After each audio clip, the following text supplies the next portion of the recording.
Hey everyone, Sherman Chin here, and today I'm going to talk about the Boston Dynamics Atlas robot. I've already talked about that in my previous video, but today I'm going to continue talking about it based on this video. And the Okay? effect is almost like handing the So, robot a brand new set of eyes and a finely tuned inner ear. The two-dimensional layer. so what this video is talking about, I'm going to link it down below, is that the Boston Dynamics robot, okay, much better than the China Unitree G1 robot, has this artificial intelligence adaptability that you see right here in this video. Wait, I'm going to adjust my camera here so you guys can see this better. Try and get this angle right, but I'm not getting this angle right. Anyway, let's continue on with this. Okay, I'm gonna continue on here. Oddly shaped brake calipers, so the robot knows what's what at a glance. Then the three-dimensional layer locks in a cloud of key points around each shelving unit, measuring inner and outer corners so precisely that Atlas always knows where the slot for part A sits, even if somebody nudges the whole shelf mid-task. That happened in the test video. While Atlas was shuttling car parts, a Boston Dynamics tech kept sliding the steel rack half a meter this way and that. The robot paused for a blink, recalculated its own pose relative to those key points, and kept working. Another tech dropped a heavy part behind Atlas, the microphone. Okay, you see how amazing that is? This robot is readily available to adapt to its environment. So obviously, China's Unitree has not gotten up to that level yet. And over here, you can see that the Boston Dynamics has focused on artificial intelligence ability to adapt to situational and environmental factors, which is very important. If you imagine, let's say I have a robot or humanoid android that is caring for the elderly people, and they change their behavior, so the android has to change its behavior as well. So let's say it's cleaning the toilet and elderly person walks in, it should be able not to trip that person, walk out of that person's way, so that it can look after the elderly, and that's very important. But couldn't triangulate, so the vision system swung around, spotted the stray item, and the grippers scooped it up. All of this has to be tight because the shelf cells give only a 5-centimeter margin. If the wrist drifts by a single centimeter, the part jams. That's why the team built a thermal and impact calibration loop, so Atlas stays registered even when the metal frame expands at noon, shrinks at midnight, or takes a chest bump.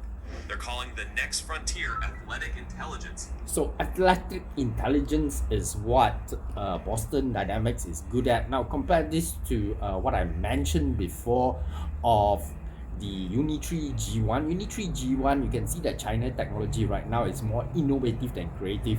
What gives the edge to US or American robotic companies is that they are very creative. So what I mean by creative is they come up with solutions to problems creatively because of the education system and the way they are taught. Okay, so the way they are taught is that, you know, it's more concentrated on individualism, and you can see that in the robots as well. So the robots have very adaptable mindsets, whereas the Chinese robots are more to following, right? So obviously they are more innovative in the sense that if the Americans create it at first, then the Chinese robots will be able to copy at a cheaper price, and that's what you get with Unitree G1. And hence the tax that is like the tariffs and tax that are implemented by Trump in order to balance out that lower cost that the Chinese have. And when China exports overseas, countries like where I am right now can only afford that because some American products are still really expensive for us given the difference in living standards. Okay, so there we go, and this is the Boston Dynamics Atlas robot. It's really cool. I want to show you what it can do. That's an Aikido roll, right? That is really cool. Right, you don't see China robots doing that. You don't see them doing this as well. Its ability to just squat, move around, and this, you know, the robot has the ability to go and save people in dangerous zones. It doesn't have fingers yet because all the fingers of a human has many joints, right? So that takes some time. I'm sure they can get to it, but it will take some time before it gets there. Right now, this is super impressive already. It can do your break dancing, as you can see, and yeah, definitely very impressive for Boston Dynamics and their Atlas robot. But China, like I said, will catch up, but they will create robots at a lower cost.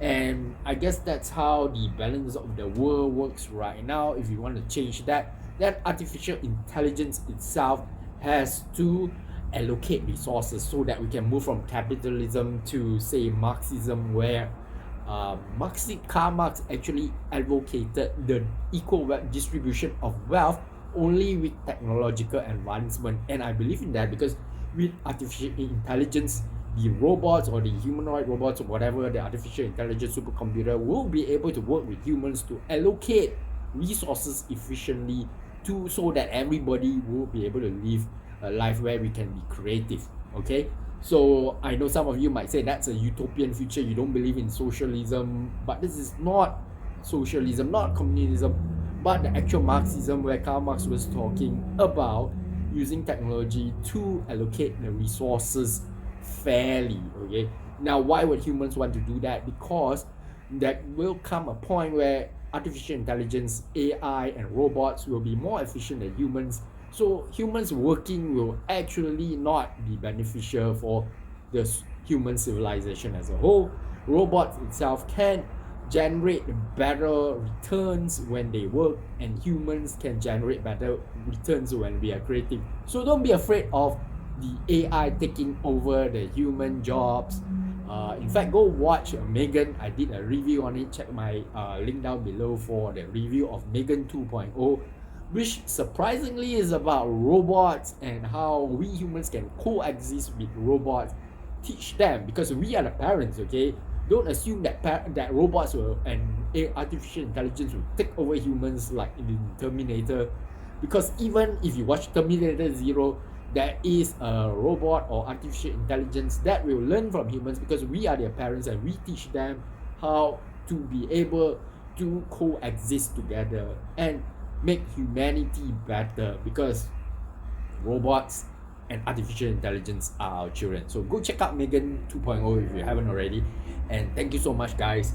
Before I go, please do check out thomastools.com.my for really cool knives like this, like super robotic sci-fi looking knives, where you can use them on display right here while I chat. They are very fidgety, very fun to keep your mind sharp, and of course you can use them in the garden or whatever unboxing you want to do as well.